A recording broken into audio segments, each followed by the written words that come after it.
Hello students, welcome to global online. This is Ankita Sood. Paper one preparation में आज हम discuss करेंगे ozone layer and ozone layer depletion. इससे related examination में बहुत बार क्वेश्चंस आते हैं, तो उन सभी चीज़ों पर हम ध्यान रखेंगे एंड उसी के साथ फिर सेशन को शुरू करते हैं। Hello everyone, welcome to Global Online. This is Ankita Sood. NTA UGC net paper 1 में यूनिट नंबर 9 का एक बहुत इंपॉर्टेंट टॉपिक आज हम कवर करने वाले हैं, जिसका नाम है ओजोन लेयर डिप्लीशन यानी कि ओजोन परत का क्षरण। इस टॉपिक में से जरूर एग्जाम में क्वेश्चन पूछा जाता है। अभी रिसेंटली जून 2023 में जो एग्जाम हुआ है, उस एग्जामिनेशन में भी इस टॉपिक में से लगभग हर शिफ्ट में क्वेश्चन पूछा गया था। तो इस वीडियो में हम सबसे पहले देखेंगे कि ओजोन परत क्या होती है, इसका डिप्लीशन क्यों हो रहा है, कैसे इसको बचाया जा सकता है, क्या क्या ओजोन लेयर की अहमियत होती है और इस टॉपिक में से किस तरीके से क्वेश्चंस एग्जाम में पूछे जाते हैं, हर एक चीज को हम आज डिटेल में कवर करने वाले हैं। सेशन पर आगे जाने से पहले आपको बता देती हूँ कि अगर आप भी यूजीसी नेट दिसंबर एग्जाम की तैयारी कर रहे हो, तो पेपर 1 में अच्छा स्कोर करने के लिए आपको स्मार्ट प्रिपरेशन करनी होगी। एंड आपके स्मार्ट प्रिपरेशन के लिए कंप्लीट कोर्स हम लेकर आए हैं, जो कि एग्जामिनेशन के लेवल और एग्जामिनेशन के पैटर्न के अकॉर्डिंग ही बनाया गया है। इस कंप्लीट कोर्स में हम आपको डेली लाइव लेक्चर्स देते हैं, इंग्लिश एंड हिंदी दोनों लैंग्वेजेस में सेपरेट लेक्चर्स मिलेंगे। जिस भी कोर्स में आप एनरोल होना चाहते हो, गिवन नंबर्स पर कांटेक्ट करके एनरोल हो सकते हो। इस कोर्स में हम आपको फुल सिलेबस नोट्स देते हैं पीडीएफ के फॉर्मेट में, जो कि आप आसानी से अपने मोबाइल फोन में भी डाउनलोड करके पढ़ सकते हो। 60+ मॉक टेस्ट में पूरा सिलेबस कवर किया गया है। इसमें से एज इट इज क्वेश्चंस भी बहुत बार एग्जाम में पूछे जाते हैं। इसके अलावा 2000+ एमसीक्यू क्वेश्चन बैंक में आपको मिलते हैं previous year questions, most repeated questions और मोस्ट एक्सपेक्टेड क्वेश्चंस। हर एक क्वेश्चन के सॉल्यूशन के साथ आपको डिटेल में एक्सप्लेनेशन भी दी जाएगी, ताकि अगर आपके कोई कॉन्सेप्ट क्लियर नहीं है तो रिवीजन के दौरान वो भी आपके क्लियर हो जाए। इसी के साथ फ्री वीडियोस के लिए ग्लोबल ऑनलाइन ऐप को जरूर डाउनलोड कीजिएगा। ऐप डाउनलोड करने के बाद स्टोर सेक्शन पर जाकर आपको कोर्स का नाम सर्च करना है। कोर्स का ओवरव्यू देख सकते हो। फ्लैट 20% ऑफ अभी आपके लिए चल रहा है, यानी कि सिर्फ 3600 रुपीज पे करके आप इस पूरे पेपर 1 के कोर्स का एक्सेस ले सकते हो। सिर्फ एक ही बार ये फीस आपको देनी होगी। कंटेंट सेक्शन पर जाओगे तो यहाँ पर आपके लिए फ्री डेमो वीडियोस हैं इंग्लिश हिंदी लैंग्वेजेस में। जिस भी एजुकेटर से आप पढ़ना चाहते हो, उनके कोर्स में एनरोल हो सकते हो। सेम फीस रहेगी। यूनिट वाइज फोल्डर्स हैं। हर एक यूनिट के फोल्डर में आपको theory lectures, MCQ lectures, test, mock test, notes, हर चीजें मिलेंगी, जो कि एग्जाम को क्वालिफाई करने में जरूर आपको मदद करती हैं। गिवन व्हाट्सएप नंबर्स पर जल्दी से कॉन्टैक्ट करके इस कोर्स को अभी आप ज्वाइन कर लीजिए। सबसे पहले मैं आपको बताती हूँ कि ओजोन लेयर यानी कि ओजोन परत होती क्या है। अब देखो, ये हमारी पृथ्वी है। पृथ्वी से कम 15 से 30 किलोमीटर की दूरी पर एक लेयर होती है, जिसको ओजोन लेयर यानी कि ओजोन परत कहा जाता है। पेपर 1 के बेस्ट प्रिपरेशन के लिए कंप्लीट कोर्स में लेकर आई हूँ, जो कि स्टूडेंट्स एग्जामिनेशन के difficulty level and previous examinations को बहुत अच्छे से एनालाइज करने के बाद बनाया गया है। इसमें डेली लाइव लेक्चर्स के साथ आपका पूरा सिलेबस कवर तो हो ही जाएगा, साथ ही आप लोगों को हम topic wise MCQs and PYQs भी प्रैक्टिस करवाते हैं, ताकि आपको ये पता लगता रहे कि जो आप पढ़ रहे हो उसमें से कैसे क्वेश्चन एग्जामिनेशन में पूछे जाते हैं। मॉक टेस्ट अवेलेबल है एंड बहुत ही ज्यादा इंपॉर्टेंट है ये 5000+ एमसीक्यू क्वेश्चन बैंक, जिसमें हर एक यूनिट वाइज क्वेश्चंस आपको मिल जाएंगे। इसके बाहर से कुछ भी एग्जाम में नहीं आता है, तो ये बहुत इंपॉर्टेंट हो जाता है कि आप एग्जाम से पहले एटलीस्ट 2 से 3 बार ये क्वेश्चंस को प्रैक्टिस कीजिए। न्यू बैच हमारा अपकमिंग मंडे से स्टार्ट होने वाला है, तो आप इसको ज्वाइन कर सकते हो। एंड फ्री वीडियोस को देखने के लिए ग्लोबल ऑनलाइन ऐप को जरूर डाउनलोड कीजिए। स्टोर सेक्शन पर सर्च बार में लिखिए कोर्स का नाम। जैसे ही आप कंटेंट पर जाते हो, आपके सामने कुछ फ्री वीडियोस आ जाएंगी, मेरे सेपरेट कंप्लीट कोर्सेज आ जाएंगे, जिसके लिए जो कि एग्जाम के लिए काफी हैं। इसके बाहर से ना आपको कोई बुक लेने की जरूरत है, ना आपको कोई एक्स्ट्रा मॉक टेस्ट के लिए पे करने की जरूरत है। इस कोर्स के बाहर से कुछ भी एग्जाम में नहीं आता है। लास्ट ईयर भी बहुत से बच्चों ने सिर्फ इसी से पढ़ाई करके अपने एग्जामिनेशन को बहुत अच्छे स्कोर से क्वालिफाई किया था। पीवाईक्यूज आप देख सकते हो, पीडीएफ एंड वीडियो सॉल्यूशन आपको मिल जाते हैं। इसमें आपके स्टेट के साथ साथ बाकी के स्टेट्स के जो क्वेश्चन पेपर्स हैं वो भी आपको मिल जाएंगे, ताकि आप लोगों की बहुत अच्छे से प्रैक्टिस भी होती रहे। आप सभी स्टूडेंट्स इस कोर्स को ज्वाइन करने के लिए बस गिवन नंबर्स पर व्हाट्सएप के जरिए कांटेक्ट कर सकते हैं। ये लेयर करती क्या है? अब सूर्य, आपको पता है कि सूर्य क्या है? एक आग का गोला है। बचपन में सबने पढ़ा है सूर्य एक आग का गोला है। एंड सूर्य से जो किरणें हमारी पृथ्वी पर आती हैं, ये किरणें, आपको पता है गर्मी में इतनी ज़्यादा गर्मी हो जाती है कि हम दिन के समय बाहर नहीं निकल सकते। तो ओज़ोन लेयर क्या करती है? सूर्य से जो किरणें आती हैं, उसमें कुछ नुकसानदायी किरणें भी होती हैं जो कि अल्ट्रा वायलेट रेज़ होती हैं। नुकसानदायी अल्ट्रा वायलेट किरणें होती हैं जिनको हमारी पृथ्वी में अंदर आने से रोकती है ओज़ोन लेयर।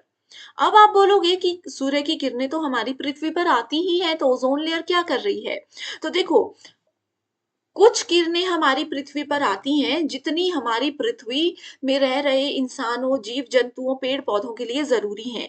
जो नुकसान देने वाली किरणें होती हैं, उनको रोकने के लिए ये ओज़ोन परत बहुत ज़्यादा ज़िम्मेवार होती है। लेकिन अब क्या हो रहा है? ओज़ोन लेयर के बारे में तो हमने पढ़ लिया, बहुत ज़रूरी लेयर ये होती है अपनी पृथ्वी को बचाने के लिए। अगर ये ओज़ोन लेयर ना हो तो सूर्य की डायरेक्ट किरणें हमारी पृथ्वी पर पड़ेंगी, जिससे कि इंसानी जीवन जीना भी मुश्किल हो जाएगा, पेड़-पौधे मुरझा जाएँगे, पशु-पक्षी का जीवन जो है मुश्किल में पड़ जाएगा, बहुत से लोगों को स्किन प्रॉब्लम्स, ये सब चीज़ें हो सकती हैं, ये एक रिसर्च के दौरान कहा गया था। सो देखते हैं डेफिनिशन में क्या कहा गया है। Ozone layer is a region in the earth's stratosphere. अब आपको पता है कि हमारा जो पृथ्वी है उसमें मल्टीपल लेयर्स होती हैं, मल्टीपल मंडल होते हैं, जिसमें कि समताप मंडल जो है उसमें ओज़ोन लेयर होती है, जिसमें ओज़ोन की उच्च सांद्रता होती है और यह पृथ्वी को सूर्य की हानिकारक पैराबैंगनी किरणों से बचाती है। अल्ट्रावायलेट रेज़ को पैराबैंगनी किरणें कहते हैं। उन किरणों को पृथ्वी पर आने से रोकने के लिए ओज़ोन परत जो है बहुत ज़्यादा ज़रूरी होती है। यदि हमारी पृथ्वी में ओज़ोन परत नहीं होती, तो लाखों लोग त्वचा रोग से जूझ रहे होते और उनकी प्रतिरक्षा प्रणाली कमज़ोर हो जाती है। अब देखो, इम्यूनिटी जो होती है, आपको पता है हम कुछ भी खाते हैं, हम कुछ भी करते हैं, तो हमारी इम्यूनिटी का इसमें बहुत बड़ा रोल होता है ना? तो प्रतिरक्षा प्रणाली जो है हमारे शरीर में, किसी भी मानव शरीर में, किसी भी पेड़-पौधे, पशु-पक्षी के शरीर में, वो बहुत कमज़ोर हो जाती, वो हमें जीने में मदद नहीं कर पाती अगर हमारे पृथ्वी के बाहर ये ओज़ोन लेयर ना होती। क्योंकि डायरेक्टली स्किन पे अगर सूर्य की किरणें पड़ती हैं, देखो आप लोग 2-3 दिन अगर गर्मियों के दिन में बाहर धूप में रहते हो, आपकी स्किन कितनी काली पड़ जाती है। थोड़े दिन और रहोगे तो आप लोगों को रेडनेस, आपकी लाल हो जाएगी स्किन, कई लोगों के दाने निकल जाते हैं, बहुत सारे स्किन में प्रॉब्लम्स होते हैं। तो ये अभी भी हार्मफुल जो किरणें हैं, जो नुकसान देने वाली हानिकारक पैराबैंगनी किरणें हैं, वो हमारी पृथ्वी पर ऑलरेडी आ रही हैं। वो कैसे आ रही हैं? क्योंकि समय के साथ-साथ जो ओज़ोन लेयर की मोटाई है, वो घटती जा रही है, ओज़ोन लेयर पतली होती जा रही है, जिसको कि ओज़ोन लेयर डिप्लीशन कहा जाता है, जो कि हमारा आज का टॉपिक है, ओज़ोन परत क्षरण। ठीक है? इसको भी आगे देखेंगे, पहले ये डेफिनिशन देख लेते हैं। सो पृथ्वी में ओज़ोन लेयर का एक बहुत इम्पोर्टेंट रोल होता है। एंड अब बात आती है कि ओज़ोन लेयर पतली क्यों हो रही है? ये पृथ्वी है, पृथ्वी में मान लीजिए इतनी मोटी, थोड़ी-सी दूरी में इतनी मोटी लेयर है। अब ये लेयर धीरे-धीरे ना पतली होती जा रही है। अब कोई ये लेयर पतली होती जाएगी तो दिखती-सी बात है, इसका जो काम करने का तरीका है, जो इसमें शक्तियाँ हैं, जो इसमें पावर है, जो इसका मेन काम है, वो भी स्लो हो जाएगा। तो अब रीज़न पहले आपको मैं बताती हूँ कि ये पतली क्यों हो रही है, फिर बताएँगे कि इसको कैसे रोका जा सकता है, कैसे बचाया जा सकता है। अब देखो, हम लोग ट्रांसपोर्ट यूज़ करते हैं, अब कहीं जाना है आप बोलोगे तो गाड़ियों के बिना तो जा नहीं सकते। लेकिन बहुत एक्सेस ट्रांसपोर्टेशन की वजह से जो धुआँ निकलता है, काला धुआँ निकलता है, वो हमारे पर्यावरण को नुकसान पहुँचाता है ना? उसमें वायु प्रदूषण होता है। तो उस वायु प्रदूषण को कैसे रोका जाए, इसके लिए सरकार ने बहुत सारे रूल्स भी बनाए हैं, ठीक है? उस वायु प्रदूषण में क्या हो रहा है, वो प्रदूषण बढ़ते-बढ़ते हमारी पृथ्वी के अपर, आप देखते हो ना कभी धुआँ निकलता है तो वो ऊपर की ओर जाता है, तो वो ऊपर जाता जाएगा और पृथ्वी में, पृथ्वी के बाहर ये जो ओज़ोन लेयर है, इस लेयर पर वो चिपकता जा रहा है। इस लेयर को वो क्या करता है, खत्म करता जा रहा है, जिसकी वजह से लेयर पतली होती जा रही है। यहाँ पर सिर्फ गाड़ियों के काले धुएँ की बात नहीं हो रही है, इसके अलावा भी बहुत सारी गैसेज़ हैं जिनके नाम आपने याद रखने हैं, जैसे हैलोजन है, मिथाइल क्लोरोफॉर्म है, कार्बन कहाँ गया? कार्बन टेट्रा क्लोराइड है और ये सारी जो गैसेस हैं ये भी नुकसान दे रही हैं। अब आप बोलोगे कि ये सारी गैसेस हमें क्या पता, है ना? हम थोड़ी ना इन गैसेस के रिलीज़ के लिए रिस्पॉन्सिबल हैं। तो मैं आपको बता देती हूँ कि आप लोगों ने घर पे सुना होगा, है ना? कि घर पे पेरेंट्स बोलते हैं बचपन से कि फ्रिज से कुछ निकाल रहे हो तो फ्रिज से सामान निकाल कर एकदम से उसको बंद कर दो। काफ़ी देर तक फ्रिज का ढक्कन खुला नहीं रखते। क्यों नहीं रखते? क्योंकि उससे जो गैस निकलती है फ्रिज के अंदर जो ठंडक होती है, जो गैस होती है, वो हमारी प्रकृति, वो हमारे पर्यावरण को बहुत ज़्यादा नुकसान पहुँचाती है। अब ये क्वेश्चन एक एग्ज़ाम में आया है 2022 में ही यूजीसी नेट और सेट में ये क्वेश्चन पूछा गया था कि जो फ्रिज और रेफ्रिजरेटर से निकलने वाली गैस है, जो कि ओज़ोन लेयर या हमारे एटमॉस्फेयर को नुकसान पहुँचाती है, उस गैस का नाम क्या है? अब ये आप मुझे कमेंट करके बताओगे, ठीक है? और मैं आपको रिप्लाई करूँगी कि सही जवाब है या गलत है क्योंकि एग्ज़ाम में बहुत बार ये क्वेश्चन आ चुका है। ओके, और यहाँ पर कुछ गैसेस के नाम हैं, याद रखना। इसके अलावा क्लोरोफ्लोरोकार्बन जो है, सबसे ज़्यादा रिस्पॉन्सिबल यही है। सबसे ज़्यादा ज़िम्मेदार गैस क्लोरोफ्लोरोकार्बन है, जिसको सीएफसी के नाम से भी आप जान सकते हो। ठीक है? सो यहाँ पर देखो, ये ओज़ोन लेयर है, लेकिन क्या हो रहा है, यहाँ पृथ्वी, ये पृथ्वी है, ठीक है? पृथ्वी से कोई धुआँ, कोई गैसेज़, प्रदूषण निकल रहा है और वो ओज़ोन लेयर को क्या कर रहा है, इसके साथ चिपक रहा है और इसको खत्म करता जा रहा है। अब ओज़ोन लेयर में क्या हो गए हैं, छेद हो गए हैं, होल्स हो गए हैं। ठीक है? जैसे ये गैप आ गया है, मान लीजिए यहाँ पर भी गैप आ गया है। अब सूर्य की किरण जब अंदर आएगी, यहाँ पर पड़ेगी, इस एरिया में पड़ेगी, तो वो क्या होगा, यहाँ पर गैप है, यहाँ पर छेद है, तो वो सूर्य की किरण क्या है, डायरेक्टली हमारी पृथ्वी पर पड़ रही है। इससे क्या होगा, इससे हमारी पृथ्वी को नुकसान पहुँचेगा ही पहुँचेगा।